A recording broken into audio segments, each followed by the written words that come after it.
nti ejjiini lyo lyambala galubindi za bbeeyi twalirabye eddanga lifaanana nga mazzi era tolina kyotugamba ebbanga lyonna mukakkanya abantu bwe tubakwatira ku famire zammwe nga mukuba emmeeza nga mutandika okwebositinga ngatasula ku affordinga galubindi jinire zambala Zubedda ne wotambula interview ku interview twategedde ekikuluma tugenda kukwatira ku mwana wo era buli wonavayo ku maaso obusiru nga tujjayo ejjiini lyo nga tuliteeka ku intaneti kuba likuluma nga mazimu ttako mubeerawo nga mwepalawulisa Zubedda nga mulowooza tetubavumirira. Naye mazima ga Katonda Kisusse, omuntu asobola okukola ekintu ng'ekyo yatazaalangako, naye omuntu yenna nga wali ozaddeko omwana tosobola kukola kintu kifaanaganako ng'ekyo.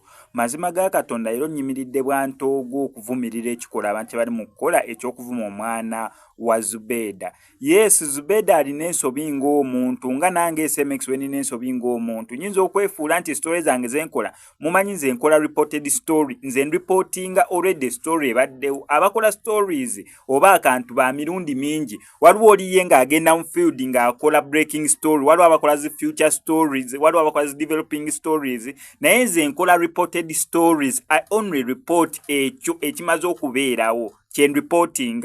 Oli kyayogeddeko nze chain reporting actually mbeera nga reacting oba kola submission upon ekyo ekibaddewo. Naye olwaliro nyimiridde lwantoogo at least bannange Nedda Kisusseemu. Zubedda abadde nga jjonkera mu byayogera ba entertaininga, naye mu ku-entertaininga munnange waliwo eboogera ebiyitira oli n'atasanyuka, naye ate si yengeri y'okumusasulamu nti otegedde ekimuluma kya mwana we. Teriiyo muntu yenna toweefula akitegedde butegeeza buli omu akimanyi nti ensonga ekwata ku maama w'omuntu yenna tosinikirangawo binnyo.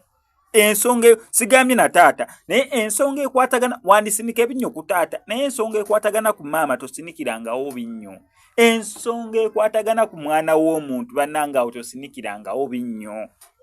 Nze wano nsiba nti bagamba bantu bangi gye tugenze makaabwa gaabwe n'olaba omwana nga bamuyita Pretty. Hey Pretty, come Pretty, bamuyita Pretty. Naye nga mazima ga Katonda naye w'otunulira Pretty olya nga mu mutima gw'ogambira Mukama Katonda nsonyiwa ku ekyo kye ndowoozezaako. Kubanga ng'oludde omaze kiro naye nga bamuyita omwaka akaseera olina okugondera Pretty n'omuyita Pretty. Mazima ga Katonda kibi ovuma omwana w'omuntu asirise teyejjusa naye Kisusse. Kwaino kwa SMX Media atambula ne Nalongo na Bwira z'okubeera nga akonya abasawo abafera abakulombera eddwa ne watabako kituuka mu bulamu obwo yazza okubeera nga akutaasa mu eyembere. Namba y'essimu ye yeyo wansi awo mukubireko munnyonnyola ekizibu kyonna ajja sawa bunnyo okubeera nga akuyamba.